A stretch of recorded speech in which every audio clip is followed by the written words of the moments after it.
de Sócrates, se supone que la gran sabiduría de Sócrates era escuchar esa voz. Y esa voz, lo más parecido que he encontrado es la intuición. Sí. Y todos tenemos intuición, ¿sabes?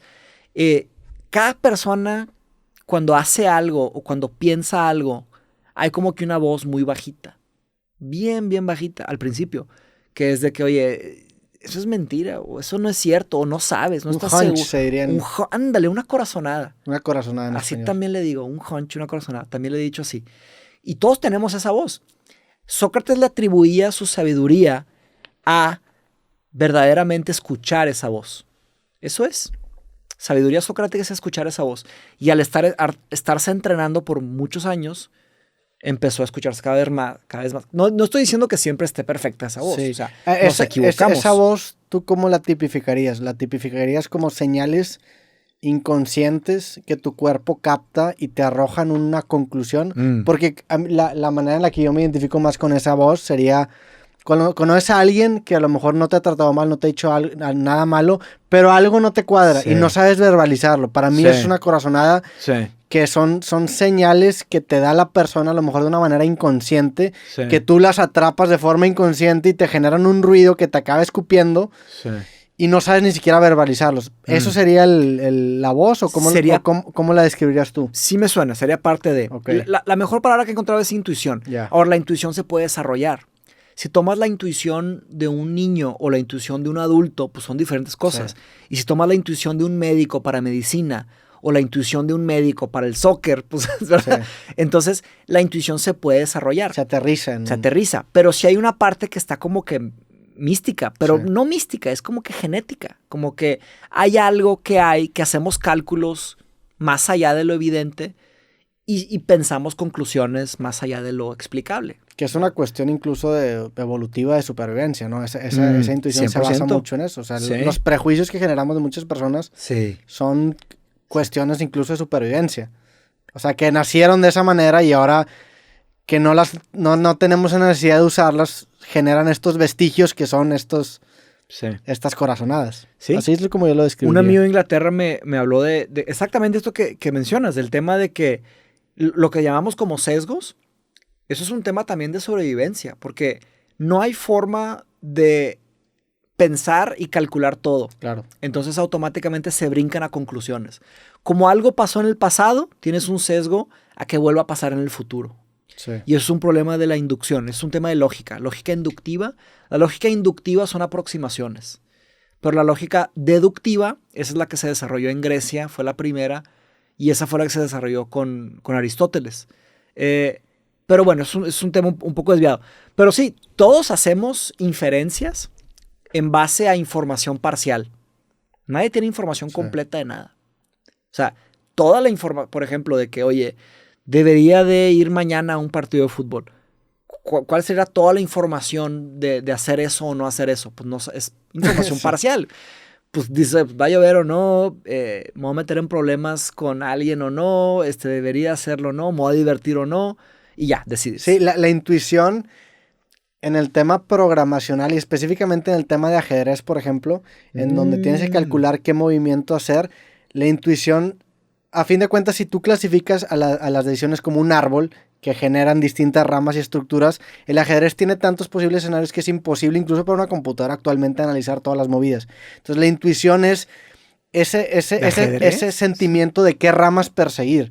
Por eso hay máquinas que analizan muchos movimientos que no son tan capaces como los grandes maestros que analizan muchísimo menos movimientos. Ahorita la capacidad de cómputo de las computadoras es tan grande que ya lo rebasa. Aunque tenga un algoritmo muy eficiente, es demasiado grande la capacidad de cómputo que lo rebasa. Pero por mucho tiempo había máquinas que calculaban millones no sé si millones, pero miles de movidas, y un gran maestro calculaba cientos de movidas, y el gran maestro con base en intuición sabía qué ramas... De todas formas ganaba. Sabía qué ramas seguir. Entonces, por eso por mucho tiempo se decía, incluso Kasparov tiene una TED Talk. Kasparov, que fue el campeón de ajedrez como por 20 años, el campeón más dominante hasta la fecha.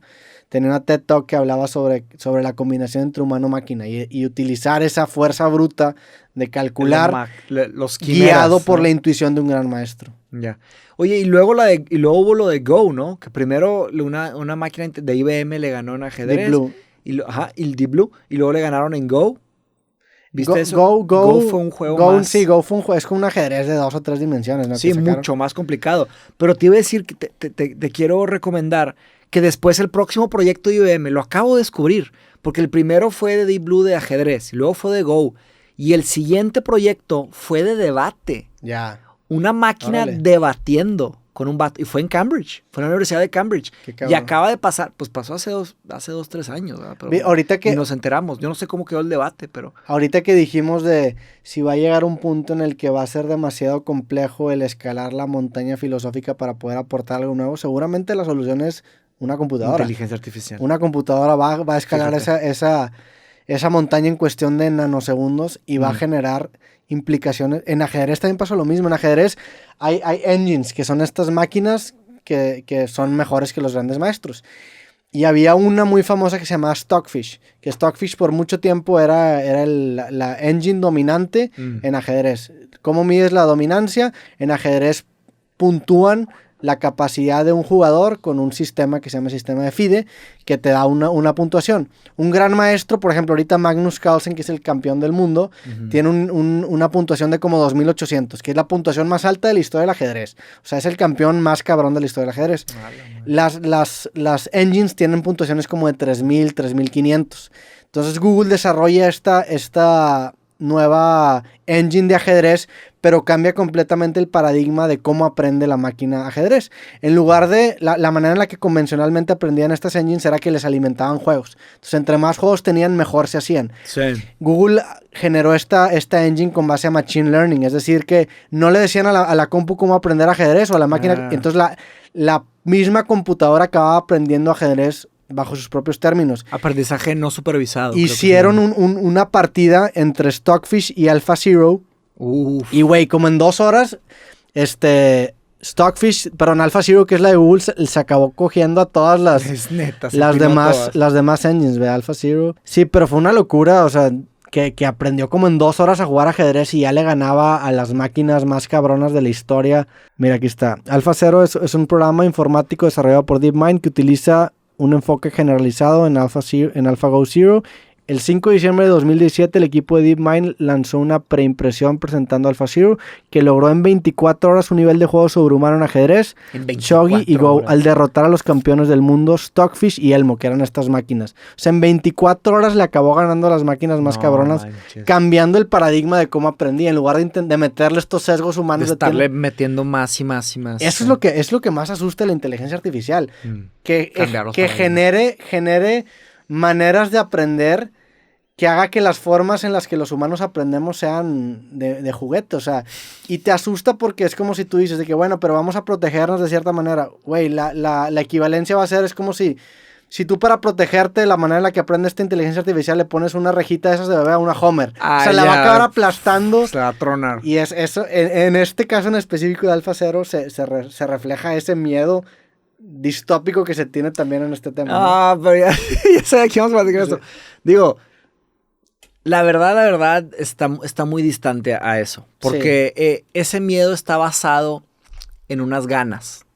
No existe acción sin un deseo. O sea, una acción que se haga conscientemente, o sea, que se haga verdaderamente, tiene que partir de un tipo de ganas, de un deseo.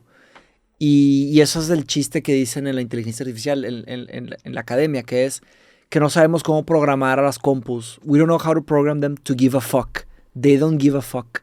Como que no, ¿sabes? No quieren, no buscan, no hacen nada. Sí, pero ya no sé, entiendo. Eso se llama intencionalidad. O sea, no hay cómo programar la intencionalidad. Para hacer eso tendríamos que encontrar una manera de que les dé miedo o les den ganas de hacer algo. Pero eso es un paradigma emocional y analógico, no es digital, ¿sabes? Sí, pero ¿no crees que puedas metrificar algo que acabe siendo nocivo para la existencia del humano? Entiendo la parte esta de sentient, que es esta conciencia de saber quién eres y generar deseos que no sean preprogramados, eso lo entiendo. Okay. Pero donde generes un programa con inteligencia artificial que tenga como métrica algo que sea nocivo para el humano, es donde creo yo que se puede salir de control. Que algo sea nocivo para el humano. Que la métrica que la máquina intenta explotar Es que el problema de Machine Learning es que muchas veces eso puede generar que cuestione incluso la métrica que está... Es el problema que... No, pero... ¿Quién sabe, güey? O sea, pero ¿sabes cómo funciona Machine Learning? pues Machine Learning... Hay distintos... Es que depende del paradigma de programación. No, Machine Learning es... porque hay Deep Learning, hay Machine Learning, hay Computer Vision, todo eso es inteligencia artificial. Pero Machine Learning es básicamente, tú agarras un algoritmo y tú lo entrenas con un dato. Hay Supervised Machine Learning, aprendizaje automatizado supervisado y aprendizaje automatizado no supervisado. El supervisado básicamente es que tú le das un montón de datos. Digamos que queremos detectar si alguien tiene diabetes. ¿Okay? Entonces, tú agarras una base de datos que tú sabes de personas que tienen tantas edades, tantos parámetros, tantos bla, bla, bla, peso, todo, y si tiene diabetes o no tiene. Y le alimentas todo eso a la máquina. Sí. Y la máquina entiende cómo funciona eso y luego hace una predicción, predice. Tú le das el peso, la edad, el género, todo, y no le dices si tiene o no. Y la máquina te dice si va a tener o no va a tener, con un porcentaje. Eso es aprendizaje automatizado. Sí, en la forma más rudimentaria, porque cuando estaba en carrera aprendimos un lenguaje de programación que se llama Prolog, ¿sí? que es un lenguaje, el paradigma, creo que generalmente, o en el que aprendes a programar, si quieres aprender C++ o cualquier lenguaje orientado a objetos, creo que es imperativo, creo que se llama el paradigma, en el sentido que tú le das la instrucción a la computadora y la máquina ejecuta la instrucción que tú le haces. Ese tipo de inteligencia artificial tiene un paradigma declarativo, en el sentido de que actúa como un detective. En este caso tú le das pistas y la máquina conecta los puntos y te arroja una conclusión. Eso se llama aprendizaje automatizado no supervisado. Pero eso es bien, o sea, eso es muy... Pero ahí te va, eso se llama clustering. El clustering es cuando le das un montón de datos a la máquina y no le dices qué hacer. La máquina va a leer un montón de datos y te va, como un detective, te va a decir, esto es esto, y te va a encontrar patrones. Y de hecho eso ya supera el método científico. Eso sí me da miedo porque ya no estamos diciendo la hipótesis. Ya nadie dice la hipótesis. Porque el método científico es, haces una hipótesis, diseñas un experimento, replicas el experimento, o sea, checas los resultados y lo repites. Sí. Pero en el aprendizaje automatizado, Machine Learning no supervisado, por ejemplo, clustering, que eso hace Instagram, eso hace Meta, hacen eso todo el tiempo. Sí. Pero en realidad no es peligroso porque lo que ellos hacen es que clusterizan. Te dicen, esto sea así. Es que no es peligroso en el hardware en el que actualmente se está ejecutando. Esa es la gran diferencia. Ajá. Porque no sé si sabes programación, o sea, programas... ¿No? Bueno, en programación, por ejemplo, si de repente sacas un programa y te falla, el cortar un programa, por ejemplo, que entra en loops infinitos o genera buffer overload, o sea, ese tipo de errores que es muy difícil cortarlos. Hablando esto en un hardware contenido en una computadora, si estás hablando que ese programa se ejecuta en un hardware que genera acciones físicas, es en donde empieza la preocupación. Y el problema es que el software se embebe en muchísimos tipos de hardware. En una computadora o una laptop entiendo cómo no te puede dar miedo. O sea, pones un programa ahí, pues... Sí. Pero cuando lo empiezas a meter en hardwares que tiene implicaciones físicas, empieza a generar distintos... A mí, honestamente... Efectos. Pero lo que puede hacer es que puede tronar. Efectos en el mundo físico. Pues puede tronar muchos lugares del mundo físico. A lo que voy es que, por ejemplo, tú puedes programar un programa, valga la redundancia, que se joda tu computadora. Y una vez que lo corras, no hay manera en la que lo pares. ¿Por qué? Pues porque le das acceso a ciertas carpetas que a ti te quitan ciertos permisos. Entonces, sí hay manera en la que un programa puede destruir tu computadora. Te puede tronar. Por ende, los virus, por ende, los distintos troyanos. Entonces, eso en el mundo virtual no te da miedo. Pero eso aplícalo en el mundo físico o aplícalo con hardware más avanzado. Muy bien. Y las implicaciones que tiene...